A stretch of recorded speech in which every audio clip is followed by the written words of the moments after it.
Good morning, my Real News Midday TV family. Thank you so much for tuning in this morning, and I'm wishing for everyone a wonderful and a productive day. And in the news this morning, man disarms and the shooter cop dead before turning gun on himself. A deadly tragedy unfolded at Halfway Tree Police Station in St. Andrew on Monday evening when a man was escorted from the court nearby, grabbed a policeman's gun and shot the cop before turning the firearm on himself. Officers said the name of the dead policeman could not be released until his family had been informed. The dead policeman has been identified as a Detective Sergeant Kevin Main.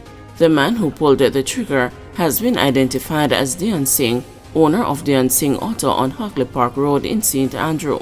Singh may also have been shot by at least one of the policeman's colleagues. Minister of National Security Dr. Harris Chang, who rushed to the scene after learning of the incident, described it as a tragic and a very traumatic situation. Happening on the compound of the police station makes it a very bizarre incident, and certainly it is traumatic. He was at work. When police officers go on operations, you can wrap your head around the fact that something can happen and a police officer could get shot, but to be shot on property while conducting routine activities is very, very traumatic and bizarre. The police deserve all the support and understanding they can have. The officer was a very capable and young police in the Criminal Investigations Branch. A hard-working officer has lost his life, Chang said. Senior Superintendent of Police Stephanie Lindsay, who heads the Corporate Communications Unit of the Jamaica Constabulary Force, told the media at Halfway Tree Police Station on Monday night that the incident occurred around 5:45 p.m. According to Lindsay, Singh was not handcuffed while being transported from the Kingston and the St. Andrew Parish Court adjoining the station. He was facing the court on numerous charges of fraudulent conversion in relation to the sale of motor vehicles and possibly other matters, and had left the court earlier. When transporting prisoners, they are usually handcuffed. He was not handcuffed, and the investigation will probably provide some more information. It is too quick to say if there will be changes to operations. We have to do the investigation, and then, based on the findings, we can start making decisions and recommendations. Right now, we just have to rely on what will unfold from the investigation other than what we now know, Lindsay told the journalists. He was before the court on some fraud-related matter. Whilst at the court, a fresh report came to the detective, and at the end of the session, he was offered a bail. The detective was in the process of continuing that investigation by taking him into his office when the unfortunate incident happened. We just know that he attacked, disarmed, and shot the detective sergeant. There were no other injuries reported. I am not sure if his wife was also charged. That was not part of my brief, Lindsay added in response to questions on whether the wife of Singh may also be before the courts on criminal charges in relation to fraudulent conversion. The senior policewoman stated that the now deceased detective sergeant was in the process of escorting Singh from court to his office so as to expand the investigations. Sometime during the journey from the court to his office, he attacked the detective sergeant and a tussle ensued. During the tussle, another policeman saw what was happening and intervened. During the process, the businessman pulled the firearm from the officer and immediately opened the fire. The detective sergeant was hit and later died. We understand that the businessman then turned the firearm on himself. They were both taken to hospital where they were pronounced dead. Lindsay said colleagues of the policeman were going through a very emotional situation. She described the slain cop as a 47-year-old veteran detective who was hardworking. We never expected anything like this, Lindsay said. The Independent Commission of Investigations was informed, and we also have the Inspector General who is here. We are now going to have to look at some other things to see what the investigations will prove, added Lindsay, who said she understands that at least one officer may have fired after hearing explosions. October trial for Ruddock, accused of slashing woman's throat in bizarre church ritual.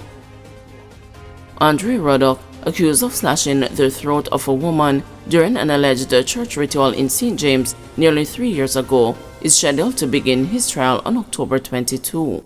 The highly anticipated trial is expected to last until November 11. The date was fixed on Monday when Ruddock appeared in court and was further remanded. On October 17, 2021, Tanika Gardner, 39, was killed during an alleged sacrificial ritual at the Pathways International Kingdom Restoration Ministries in St. James. A man identified as Michael Brown was also found dead on the compound of the church. Ruddock was taken into custody by the police following a bizarre series of events that ended in the deaths of the two individuals and reportedly confessed to Gardner's murder. Ruddock and Gardner were both members of the ministry headed by the late Dr. Kevin Smith. Gardner was introduced to the church by her aunt, while Ruddock was employed by Smith to take care of his animals, including 17 goats and 3 cows, and to perform other jobs around the church. Brown was a member of the church at the time of his demise and was suffering from a health issue, which resulted in tubes being attached to his body. On the day in question, Smith reportedly told Brown, "You have to die, but you will rise again, because I am the resurrection and the light." Therefore, Smith reportedly pulled the tubes out from Brown, who then bled to death. Smith died a week after the bizarre incident in a motor vehicle crash while he was being transported to Kingston to be formally arrested and charged with murder and other offenses related to the alleged sacrificial ritual. Attorney-at-law Anthony Williams and Venice Brown are representing Ruddock. Brigadier Williams designated hostile witness in Keith Clark murder trial. The prosecution was on Monday granted permission to treat Brigadier Mahatma Williams as a hostile witness as the Keith Clark murder trial continued in the Home Circuit Court. Williams was the commanding officer for the Jamaica Defensive Force unit that was involved in the shooting death of the businessman at his St. Andrew home in May 2010. In making the application, the lead prosecutor, Senior Deputy Director of Public Prosecutions, Jeremy Taylor, submitted that Williams had provided testimony that contradicted the evidence given in his statement. The application was sought after the witness testified that he took an active part in the debriefing of the soldiers involved in the shooting, despite his earlier testimony that he did not have any interaction with them. Williams, who has been presenting evidence since last Tuesday, was noted for his evasive demeanor and mannerisms despite his outward pleasantness. He often could not recall his evidence. Even after refreshing his memory, he was sometimes unable to recollect. The 63-year-old businessman was shot 21 times at his Kirkland Close, St. Andrew home on March 27, 2010 during a police military operation to apprehend then fugitive drug lord Christopher Dodos Coke. 3 soldiers, Lance Corporals Greg Tinglin and Odell Buckley, as well as Private Arnold Henry, have been charged with his murder and are being tried before Justice Dale Palmer. On Monday, Taylor grilled Williams about a statement he had given to the Independent Commission of Investigations in which he said that the JDF has a system of debriefing and accounting. Wherever soldiers go and operate and whatever happens there is strict accountability, so I know who did exactly what, the senior officer had stated. The brigadier, however, could not remember saying those words and had to refresh his memory. But when asked to confirm if he had made those remarks, he replied, "It's in the statement," before acknowledging that it was his signature on the document and that he had signed it as being true. Asked if he had agreed with then Indicom Commissioner Terrence Williams that 5 soldiers had entered Clark's residence, the witness said he did, but that it was based on the information he had received at the time. At the same time, he told the court that he never indicated that to the commissioner at the time. "Do you have an explanation?" Taylor questioned. "I am assuming," he started out saying, but was interrupted by Taylor, who told him not to make any assumptions. Taylor suggested that the witness had in fact told Commissioner Williams that the 5 soldiers whom he had named, including the 3 defendants, had told him exactly what happened. The witness, however, again asked to refresh his memory, before admitting that was what he had stated. While being questioned about the details he had received, the witness indicated that it was after the general debriefing that he was given specific details and that some of the soldiers involved in the operation did not do anything.